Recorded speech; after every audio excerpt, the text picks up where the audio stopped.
네, 여러분은 현재 글로벌 증시 투나잇과 함께하고 계십니다. 자, 이제 시장에 대한 보다 깊이 있는 이야기 해볼 텐데요. 내일의 수익을 떠먹여줄 이슈, 내일의 이슈 시간입니다.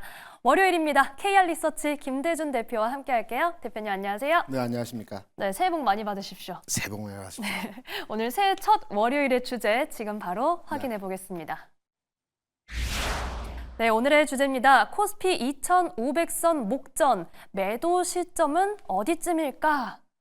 벌써 매도 시점을 논해야 하나 싶은 마음도 들기는 한데 네. 우선 오늘 코스피 지수가 2,488 종가입니다. 새해 우리 시장이 반등장 시그널을 조금씩 보여주고 있는데 그렇죠. 어디까지 기대를 해봐도 되는지 이게 제일 궁금하거든요. 매도 시점이 어디쯤일까라고 제가 주제를 정한 것은 네. 개인 투자자들 사이에서 그동안의 시장이 워낙 하락 위주 일변도의 상황을 만들어 주다 보니까 그렇죠. 최근 이틀 연속에서 주가가 꽤 크게 올랐죠. 그러다 보니까 이제 좀 주식을 팔고 다시 내려오면 다시 살까 하는 그 투자 심리가 시장에 확산되면서 매도 시점을 찾으려는 투자자들이 많이 계세요. 마음이 좀 그래요. 네, 팔고 싶은 욕망이 많이 일어나거든요. 그렇죠. 그래서 제가 오늘 시간에 지금 시장 시점에서 매도할 자리는 아니라는 이유로의 설명을 드리려고 합니다. 네. 주식을 현재 가지고 있는 분들 같은 거 최근에 매수를 하셨다라고 한다면 뭐 한 3, 4%, 4, 5% 수익이 나셨을 거고요. 이전 단계에서 계속 가지고 계셨던 분들 같은 경우는 손실률이 좀 축소되는 과정에서 진행이 되었다고 볼 수가 있겠죠. 저는 개인적으로 현재 주식을 가지고 계신 분이라고 한다면 지수적 측면에서 볼 때 2,600포인트 수준에서 매도를 고민하는 것이 어떠할까라고 생각을 합니다. 두 가지 관점으로 제가 설명을 네. 드릴게요. 왜 2,600포인트냐라고 말씀을 하시면은 글로벌 증시 상황에서의 흐름들을 비교해 보게 되면 미국을 제외하고요. 미국 워낙 강세 시장에서의 흐름들이 나타났기 때문에 일본이나 대만이나 중국 증시의 최근 상황에서의 흐름들을 보게 되면 지난해 연초 지수 부근에서 계속적으로 횡보 흐름에서의 모습들을 최근 보여주고 있거든요. 그러니까 국내 시장이 지난 연말에 정치적 이슈라든가 여러 가지 요인으로 해서 우리 시장이 하락률이 컸습니다. 그렇다면 정상 시장으로의 지수 구간에서의 흐름이라고 한다면 2024년 연초 지수 흐름에서의 시점을 판단해 보게 되면 글로벌 증시 상황과 등치시킨 대등한 지수 구간이 2,600포인트라고 우리가 판단해 볼 수 있을 것입니다. 그래서 2,600포인트까지는 좀 끌고 가셔도 될 것이라는 측면에서 말씀을 드리고요. 두 번째, 1월 3일 기준으로 해서 고객 예탁금이 최근 급증하는 추세를 보여주고 있어요. 1월 3일 기준으로 고객 예탁금이 지금 현재 57조 원 기록하고 있거든요. 네. 그럼 57조 원 규모가 어느 정도 규모이냐? 지난해 기준으로 판단해 봤을 때 잠깐 60조 원 근처를 간 적이 있었지만 예탁금 기준으로 해서 지난해 1년 동안에 57조 원 수준은 거의 예탁금의 상위 수준입니다. 쉽게 말씀드려서 지난 12월 초에 고객 예탁금이 49조 원이었습니다. 최근 12월 중순 이후에 예탁금이 증가 추세를 보여주면서 무려 7조 원, 8조 원 규모로의 증가가 나타났거든요. 그러면 시장에 어떤 변동사항이 있었느냐? 그건 아닙니다. 저는 개인적으로 주식시장에 큰 손이 들어왔다라고 생각을 하고 있거든요. 최근 시장에서 흐름을 한번 우리가 읽어보게 되면 오늘 장에서도 마찬가지고요. 지난 금요일 장에서도 마찬가지지만 장 초반에서의 흐름은 외국인이나 기관이 매도 흐름으로 시장을 분위기를 잡아가요. 그런데 개인이 매수가 들어오면서 시장의 분위기를 확 바꿔주면서 외국인 기관이 매수로 전환하는 흐름들을 보여주고 있단 말입니다. 그쵸. 이거는 일반적 개인의 매수 자금이 아니고요. 큰 손. 아주 규모가 큰 개인의 자금이 시장에 들어오면서 반도체라든가 또 일부 종목을 세게 운용하면서 외국인 기관이 살 수밖에 없는 상황에서의 흐름들로 진행이 된다라고 판단이 되고 있습니다.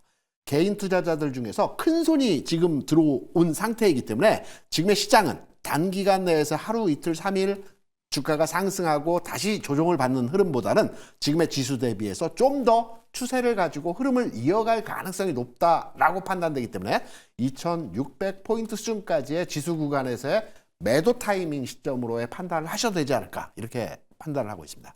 네, 우선 오늘 첫 번째 질문이 이 매도 시점이 어디쯤일까였는데 우선 지금은 이 타이밍이 아니다라는 답을 먼저 네. 주셨습니다. 그렇다면 언제쯤일까? 여기 지수 기준으로는 2600선, 그 이후로는 첫 번째 글로벌 증시와의 키 맞추기 저희가 좀 기다려봐야 하고요. 두 번째는 12월 중순 이후 고객 예탁금이 증가세를 보이고 있는데 시장에 큰 손이 들어오고 있는 것 같다. 그렇죠. 이런 의견도 함께 주셨습니다.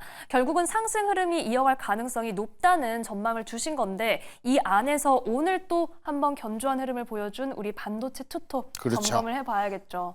반도체 스탑 팔고 싶어서 손이 근질근질 하실 겁니다. 맞습니다. 왜냐하면 그나마 5만 원 찍었던 삼성전자가 지금 뭐 10% 이상의 주가 상승을 보여줬고 하이닉스 같은 경우 20만 원 가까이 주가의 흐름의 모습을 보여주고 있죠. 네. 이제 팔고 싶어서 손이 근질근질 하신 상황인데 좀 기다리셔야 됩니다. 반도체 투탑의 주가 상황에서의 흐름을 판단해 보게 되면 10월에서의 그 매매가 치열하게 이루어졌던 공방 구간이 있습니다. 이 구간에서의 가격이 삼성전자는 59,000원 전후 가격이고요. 하이닉스 같은 경우는 20만 원 전후 가격이 지난 10월에 매매 공방이 아주 치열하게 일어나면서 한 달여 가까이 흐름에서의 등락이 보여졌던 구간입니다. 이거는 우리가 흔히 매물 구간이라고 많이 얘기를 하거든요. 그렇다면 하이닉스 같은 경우는 한 번 더, 그러니까 내일장에서 주가가 2, 3% 올라가게 되면 이제 고점 라인에 다다른 흐름에서의 모습을 보여줄 수 있다고 판단되죠. 반면에 삼성전자는 조금 더 갈 수 있는 7, 8% 정도 주가가 더 상승할 수 있는 여지에서의 가격 차를 두고 있습니다. 그렇다면 우리가 소부장 종목들도 오늘 장 많이 움직였죠. 그렇죠. 소부장 내에서의 종목들을 판단해 보게 될 때에도 하이닉스 향 종목들보다는 삼성전자 향 소부장 종목이 좀 더 상승 여지를 두고 주가의 상황에 흐름이 나타날 수 있다라고 우리가 판단을 해볼 수 있을 것이고요. 앞서 모두의 2,600포인트 매도 시점을 말씀해 드렸는데 왜 하이닉스는 고점 라인에 다가왔고 삼성전자 같은 경우에도 한 2, 3천 올라가면 고점 라인에 들어오느냐의 말씀을 드리냐면 주가가 상승할 때 연속적으로 일주일, 열흘씩 계속해서 주가 상승하면 좋겠지만 일정 부분 올라가면 일부 조정을 받지 않습니까? 그렇죠. 조정을 받고 또 올라가고 조정을 받고 또 올라가는 형태에서의 모습들이 나타나기 때문에 최근에 지수 바닥 대비해서 지난 금요일과 오늘 장에서의 흐름에서 좀 강세 현상에서의 모습을 보여줬고요. 내일 정도 흐름까지의 모습을 지켜본다면 단기 고점, 아주 짧은 단기 고점에서의 흐름이 진행될 수 있기 때문에 여기에서부터 기간 조정을 거치고 다시 상승할 것입니다. 그러니까 우리가 이 흔들린 구간에서 매도하고 싶을 때도 좀 참아보자는 겁니다. 단기 고점이 하이닉스 20만 원, 삼성전자 59,000원에 하더라도 여기에서 매도하고 다시 잡는 전략에서의 구간이 아니고요. 잠시 쉬어가는 구간에서의 단기 고점 라인에 걸칠 수 있다라는 측면에서의 해당 반도체 투탑의 단기 고점, 일시적인 고점, 매도가 아닌 좀 지켜보는 관점에서의 단기 고점 가격이 해당 수준에서의 가격이라고 생각을 하고 있습니다. 네, 삼성전자는 59,000원 전후, SK하이닉스는 20만 원 전후 이 매물 공방이 이루어졌던 시점이고 단기 고점이 될 수 있다. 그런데 잠시 쉬어가는 구간이지 매도 구간이 아니다라고 말씀을 해주셨고요. 소부장 관련주도 삼성전자 향이 좀 더 상승 여력이 있다라는 말씀도 함께 해주셨습니다. 그러면 저희가 또 시장에서 크게 점검해 봐야 할 게 2차 전지 관련주들은 사실 반등을 해도 오히려 더 지금 기대감을 갖기가 사실 어려운 시간들이 많이 지나왔습니다. 좀 어떻게 보고 계신가요? 굉장히 아픈 손가락이죠. 그렇죠. 이차전지 가지고 계신 개인 투자분들이 굉장히 많으시고요. 주가의 상황적 측면에서도 뭐 고점 대비 판단하지 않더라도 최근 몇 개월 사이에서 주가 흐름 상황을 판단해 보게 되더라도 굉장히 큰 폭의 주가 하락의 모습이 나타났습니다. 이차전지 업종의 최근의 특이점을 보게 된다면 매매 주체의 동향들이 조금 바뀌고 있다는 측면으로서 해석을 해볼 수 있을 겁니다. 기존까지는 기관이나 외국인 투자자들 이차전지 업종에 대해서 판단했을 때 LG 에너솔루션만 관심을 가졌다라고 우리가 들여다보게 된다면 오늘 그리고 지난주 상황에서부터의 흐름들은 전체적인 2차전지 소재주라든가 셀사도 마찬가지이지만 SI를 비롯해서 전체 2차전지 종목에 대해서 기관 외국인 투자자들이 공히 매수로의 대응을 하고 있다는 기존과는 다른 기존에도 주가 하락 이후에 반등을 줄 때 일시적인 반등을 줄 때 개인 위주의 반등 흐름에서의 모습을 보여줬다는 측면에서 지금의 장의 2차전지 업종에 대한 전체적인 흐름을 보게 되면 개인 외국인 투자자들이 큰 물량은 아니나 관심도로서의 매도가 나오지 않는 매수로 보여주고 있다는 측면이 첫 번째로 관심 흐름에서 2차전지 업종에 대한 모습이고요. 다만 우리가 이제 주가의 반등치에 대한 흐름을 판단할 때 V자 반등이 있고요. U자 반등이 있고 L자 반등이 있습니다. L자 반등은 굉장히 저점에서 횡보 기간이 길어지는 형태의 반등이죠. 그렇죠. 이산저업종 같은 경우는 최근에 V자 반등보다는 U자형 반등의 흐름이 나타날 가능성이 높다라고 보고 있습니다. U자형 반등이라고 하는 것이 어떤 형태냐면 최근에서의 저점을 찍었고요. 일시적인 반등 형태에서 이틀간의 주가 움직임이 나타났죠. 그렇다면 지금의 가격 수준에서 등락의 기간화 과정에서의 기간 조절을 거치고 나서 본격적인 상승은 1월 중순 이후에 흐름에서 가격 전환에서의 모습이 나타날 수 있기 때문에 다른 종목들이 다 가는데 이번 주 상황 하에서 이산지 업종이 좀 안 움직인다 하더라도 좀 그간의 오랜 기간 주가의 상황의 흐름에 이미 이제 지쳐있다 하시더라도 좀 더 가져가 보는 전략으로서의 접근은 어떠하실까? 이제 바닥은 찍었다라고 판단되고 있기 때문에 답답하시고 힘드시더라도 이산지 업종을 가지고 계신 종목 투자자분이라면 지금 시점에서는 매도보다는 좀 더 가져가 보시면서 시간차를 두고 방향 전환의 흐름을 좀 더 지켜보시는 전략으로 대응하시는 것이 필요하겠다 이렇게 생각을 하고 있습니다. 네, 역시나 2차전지 관련주도 많이 힘드셨겠지만 지금 털어버리는 시점은 아니다. 또한 앞으로는 U자형 반등 흐름 가능성을 짚어주셨으니까요. 역시 참고해 보시기 바랍니다. 자, 마지막으로 저희가 항상 대표님과 월요일마다 점검하는 것 중 하나가 환율입니다. 네네. 오늘은 또 위안화 약세에 좀 동조했다 이런 기사까지 나오고 있는데 역시 한번 체크해 볼까요? 장중에는 위안화 약세 동조에서 환율이 잘 빠지지 않는 형태에서의 모습들을 보여줬죠. 네. 주가는 상승하는 반면에. 그런데 장이 끝나고 나서 새로운 변수가 생겼습니다.